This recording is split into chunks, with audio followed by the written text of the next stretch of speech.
good? Peter, many congratulations. What a match, what a performance. Just try and sum up what that means to you. Obviously, I'm over the moon with the win, but I wasn't pleased with my performance. I just struggled for the whole game, just trying to just get the throw-in action and placing the dart, making it feel nice, but it didn't go. I think one throw throughout the whole match. I think I hit a 180 at a crucial time, and that was the only throw in the whole match. So it felt good. You said you struggled. You averaged over 100, hit 70% of your doubles. So if that's you struggling, that bodes well for the rest of the tournament, doesn't it? Yeah, it's just that game, though, isn't it? You know, the round before I felt more comfortable and didn't play as well. But, you know, just the way it goes. But to beat the world number one, the reigning champion, in such convincing fashion, that must give you so much belief now going into the rest of the tournament. I felt confident anyway, playing Luke over the shorter distance. I've said in my other interviews, if I didn't beat him in this round here, he would have won and retained his title, because I don't think any other player would have got close to him over a longer distance.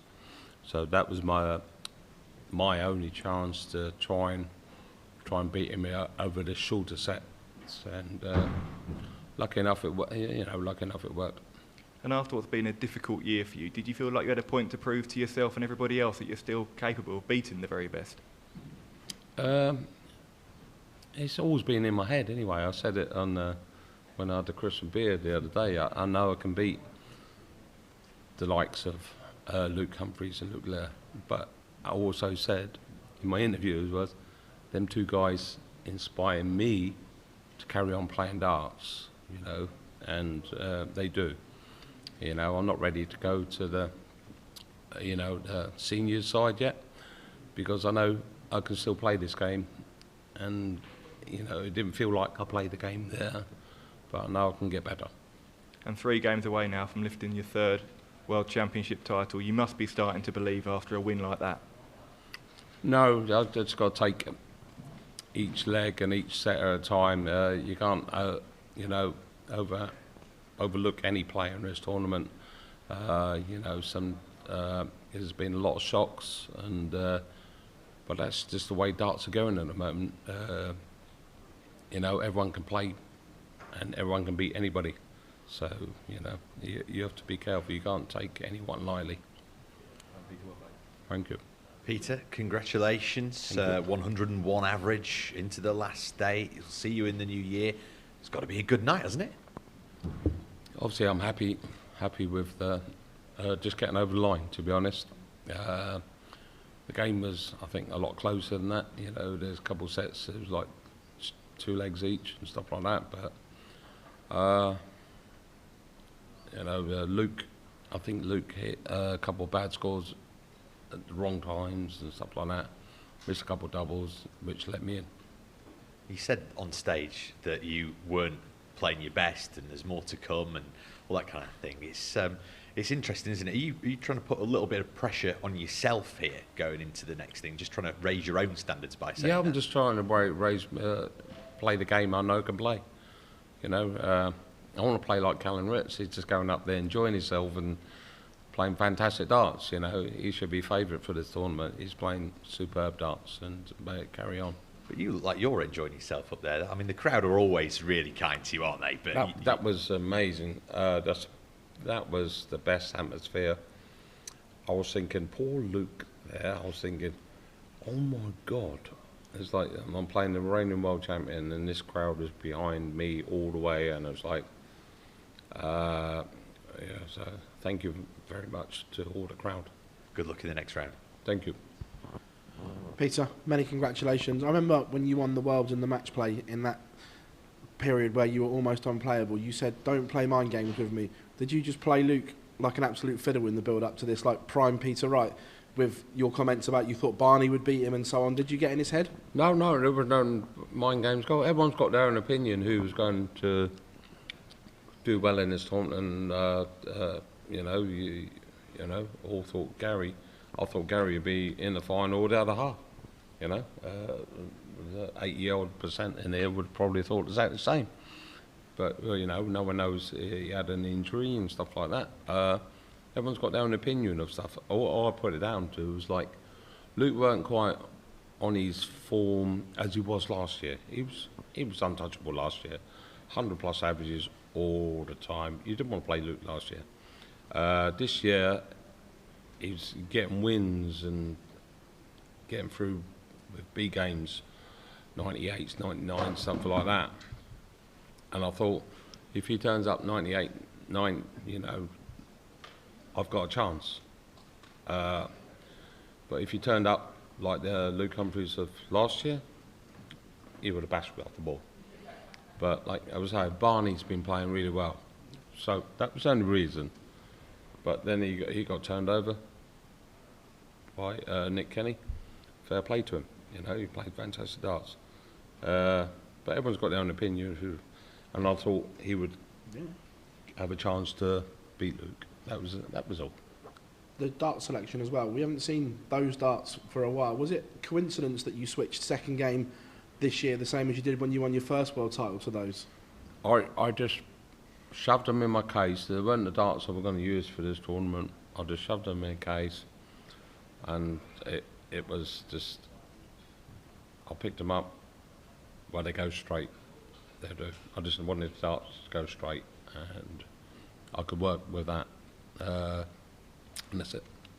And on stage tonight, we saw a lot of celebration from you, that fight and that desire, something we haven't seen an awful lot of. What switch has gone upstairs, like mentality switch, for you to go back to that version of yourself? I didn't mean to celebrate and stuff like that. You know, it's not me, but it's just like there was important shots at a important time. I didn't mean it against Luke or whatever. There was nothing to put him off. It was just, you know, it was crucial shots at crucial times. Thanks, mate. Peter, well done tonight. For a man that's won 2 world titles, won everything that you have in the game, why did tonight mean so much to you? Because I'm still here and we ain't got to go out there and be big yet. No, it's just what it means to me, because I'll probably beat the best player in the tournament. You know, and I knew it. I had it in me still to compete against the best players in the world. Do you now consider yourself favourite to come through the top half of the draw? No, not at all. You got Steve Bunting and Luke Woodhouse. Yeah, he's playing some fantastic games. So, you know, I wish them all the best in their games, and to ever play, I don't care. I'll just be playing the board. Thank you. Peter, throughout your entire career, you've been written off. You were written off before you won the world title here in the first place. You're doing it all over again. People have just completely consigned you to the dustbin this year. Out of the Premier League, going to the seniors. Call me Dusty Bin. Oh, I've done the other way. Oh. When you are being written off, when your back is to the wall, is that what sort of inspires you even more? Not back to the wall. It was last year, the World Championships, Luke Humphries and Luke Littler. That final inspired me, and if you saw my interviews at the beginning of the year, I've said them 2 guys inspired me to try, practice harder, try different things, try different setups to become better. Hasn't worked all year until now. I've always said, you know, this tournament's only 2.5 weeks, 3 weeks long. That's all you got to play well.